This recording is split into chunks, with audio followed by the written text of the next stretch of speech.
દરેક વિદ્યાર્થીઓ હવે આપણે ધોરણ 8માં 8નો પીરિયડ આવી ગયો છે ત્યારે આપણે સ્વાધ્યાયપોથી પૂરવાની છે, બરાબર. ધોરણ 8ની સ્વાધ્યાયપોથી પેજ નંબર 19 ઉપર જુઓ, પાઠ નંબર 3 આપણે પૂરવાનો બાકી છે, બરાબર. પાઠ નંબર 3 ધોરણ 8 સામાજિક વિજ્ઞાન દરેક વિદ્યાર્થીઓ મારી સાથે સ્વાધ્યાયપોથી પૂરતા જશે.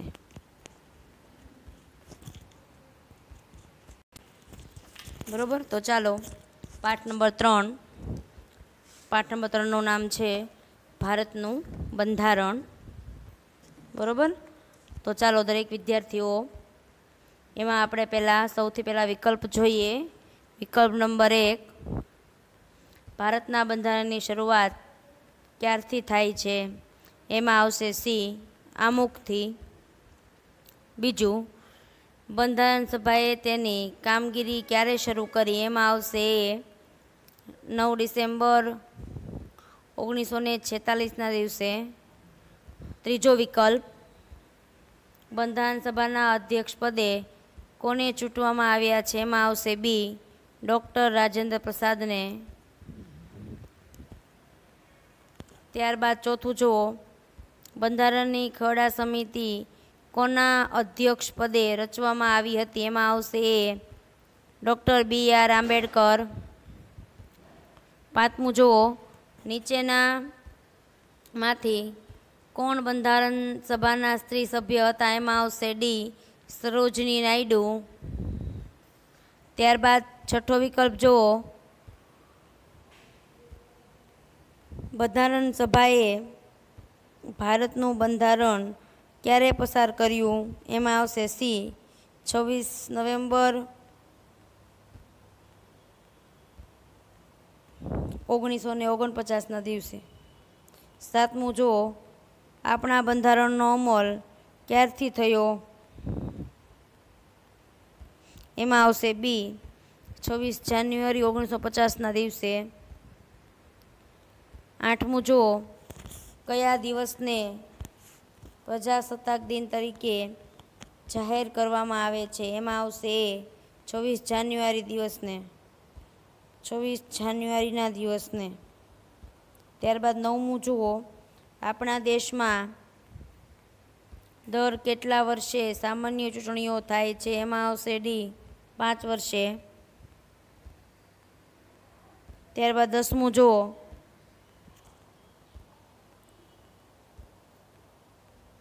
ભારતમાં નાગરિકના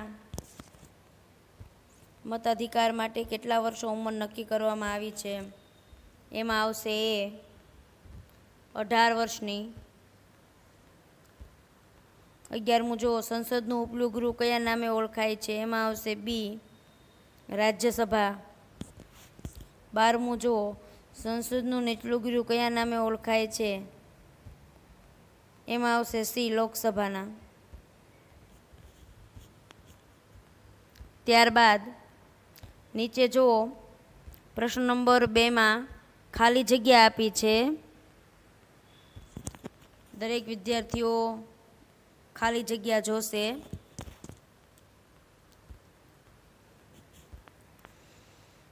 આપણા બંધારણની શરૂઆત ખાલી જગ્યાથી થાય છે, તો એમાં છે આમુખ.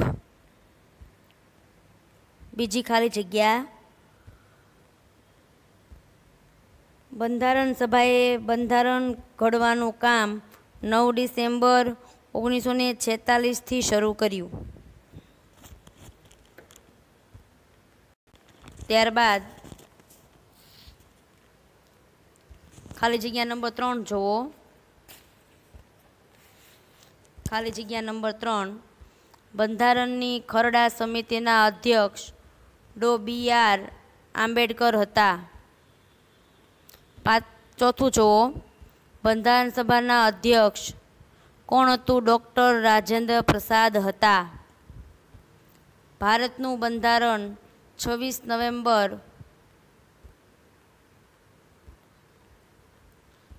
1949ના રોજ પસાર કરવામાં આવ્યું.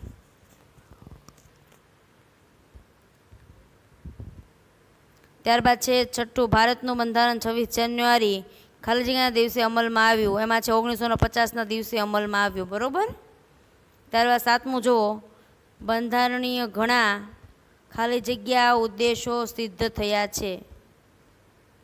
તો ઘણા ઉદ્દેશો સિદ્ધ થયા છે. ત્યારબાદ 8મું, ભારતે ખાલી જગ્યા, એમાં આવશે લોકશાહીની શાસન પદ્ધતિ અપનાવી છે. 9મું જુઓ, આપણા દેશમાં દર 5 વર્ષે વર્ષ સામાન્ય ચૂંટણીઓ થાય છે. દર 5 વર્ષે વર્ષ સામાન્ય, બરાબર. 10મું જુઓ, દેશની સામાન્ય ચૂંટણીઓ 18 વર્ષ કે તેથી વધુ ઉંમરના નાગરિકોને મત આપી શકે છે. 11મું જુઓ, ભારત એક ખાલી જગ્યા અને પ્રજાસત્તાક દેશ છે. એમાં આવશે સ્વતંત્ર અને પ્રજાસત્તાક દેશ છે. 12મું જુઓ, ડૉક્ટર બાબા સાહેબ આંબેડકરે બંધારણીય ઇલાજનો મૂળભૂત અધિકાર ભારતીય બંધારણ આત્મા કહ્યો છે. શું કહ્યું છે? આત્મા. ત્યારબાદ પ્રશ્ન નંબર 3 જુઓ. પ્રશ્ન નંબર 3, નીચેના વિધાનો ખરા છે કે ખોટા તે જણાવવાના છે.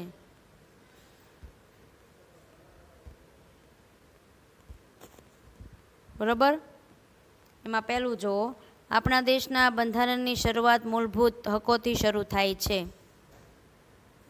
એમાં આવશે ખોટું. બીજું, ડો.બી.આર. આંબેડકર બંધારણ સભાના અધ્યક્ષ ચૂંટાયા હતા.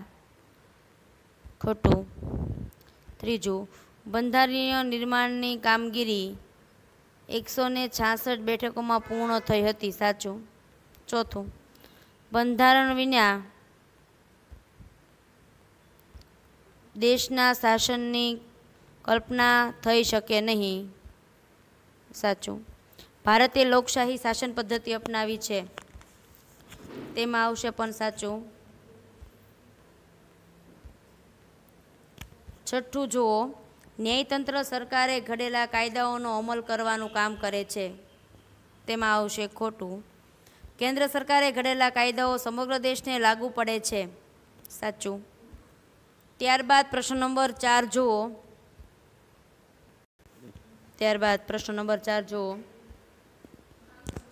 છે મને ઓળખી અને મારું નામ લખો.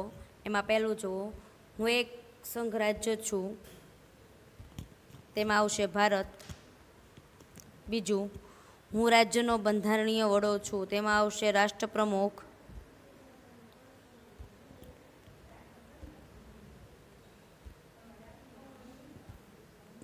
મારા વગર કોઈ દેશનું શાસન ચાલી શકે નહીં. એમાં આવશે બંધારણ. હું ભારતનો સ્વતંત્ર ગણતંત્ર દિવસ છું. એમાં આવશે 26 જાન્યુઆરી.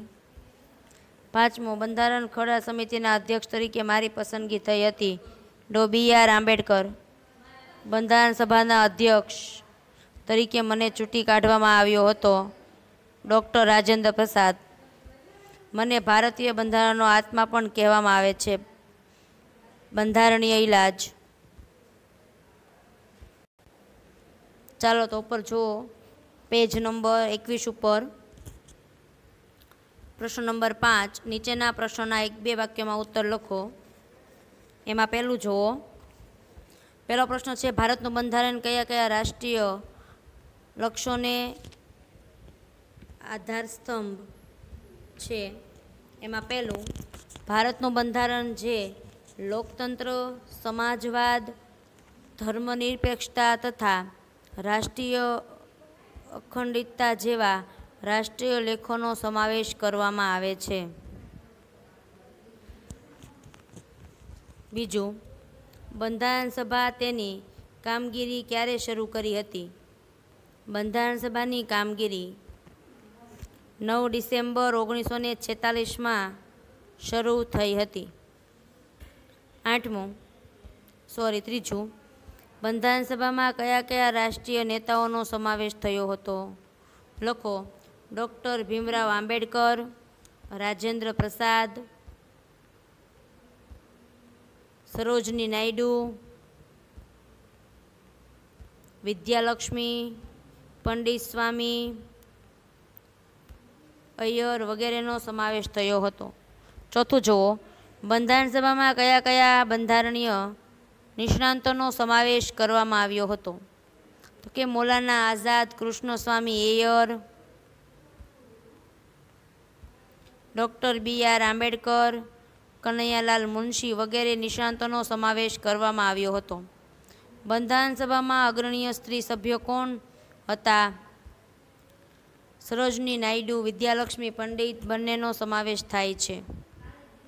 છઠ્ઠું જુઓ, બંધારણ સભાના અધ્યક્ષ તરીકે કોને ચૂંટવામાં આવ્યા હતા? તો કે ડૉક્ટર રાજેન્દ્ર પ્રસાદને બંધારણ સભાના અધ્યક્ષ તરીકે ચૂંટવામાં આવ્યા હતા.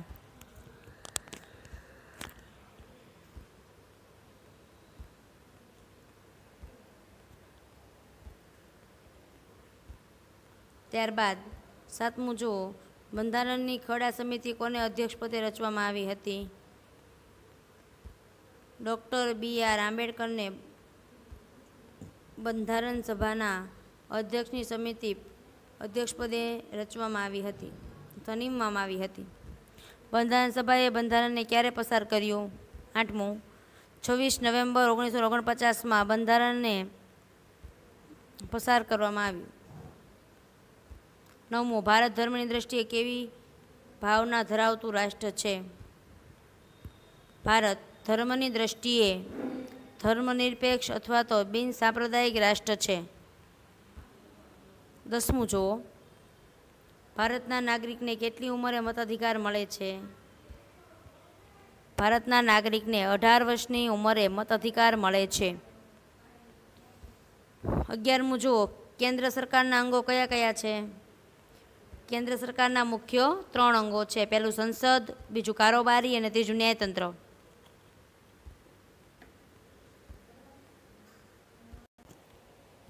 ત્યારબાદ ઉપર જુઓ 12મો, કેન્દ્ર સરકારના અંગો શું કાર્ય કરે છે?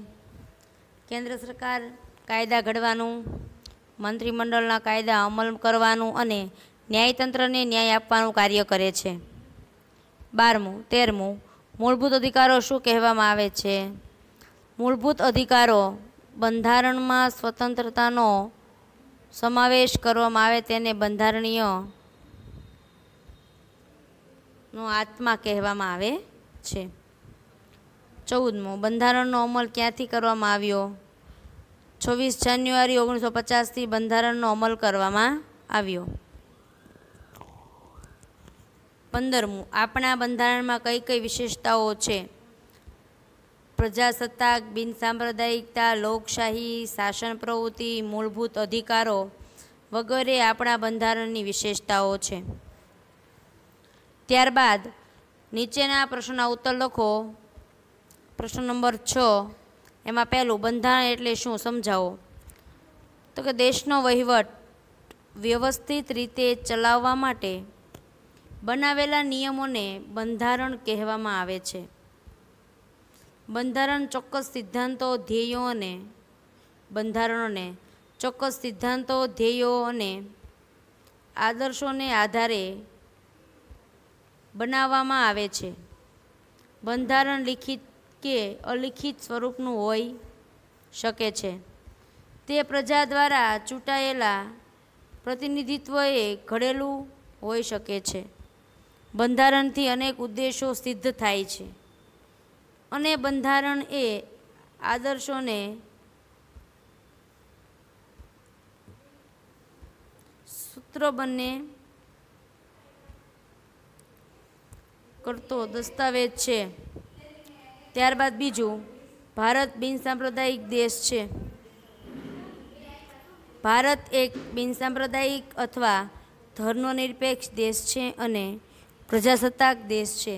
બિનસાંપ્રદાયિક એટલે તે દેશનું શાસન સાંપ્રદાયિક ધર્મની માન્યતાને આધારે એકબીજા નાગરિક વચ્ચે ભેદભાવ કે પક્ષપાત રાખતો ન હોય.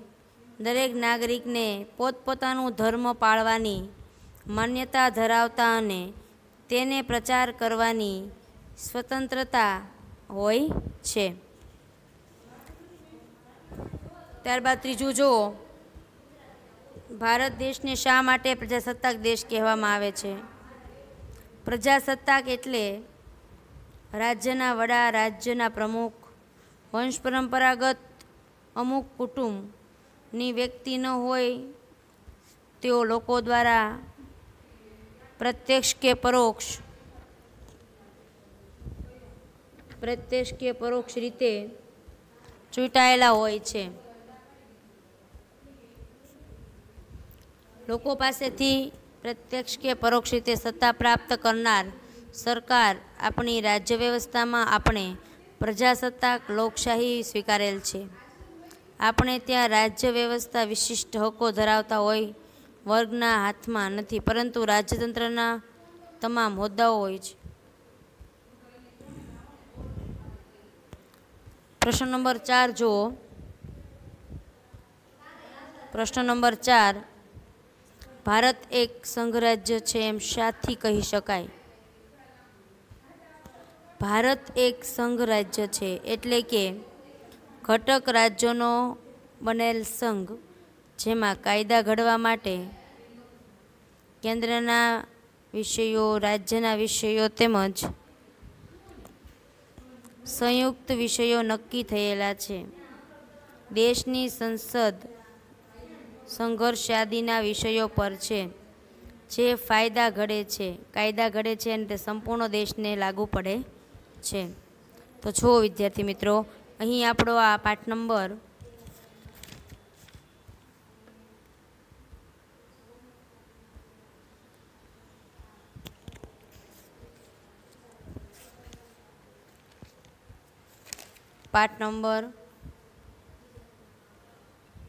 3 હવે પૂર્ણ થાય છે.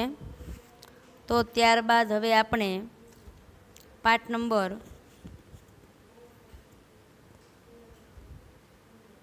4 શરૂ કરવાનો છે. બરાબર? તો આપણો પાઠ નંબર 4 હવે ચાલુ થશે. વેપારી શાસકો કેવી રીતે બન્યા. જ્યારે પણ ફરીવાર પાછો આપણો પીરિયડ આવશે ત્યારે આપણે આપણા પીરિયડમાં પાઠ નંબર 4 ભણીશું. બરાબર? ત્યાં સુધી દરેક વિદ્યાર્થીઓ સ્વાધ્યાય પોથી પૂરી નાખે. ત્યાં સુધી આવજો.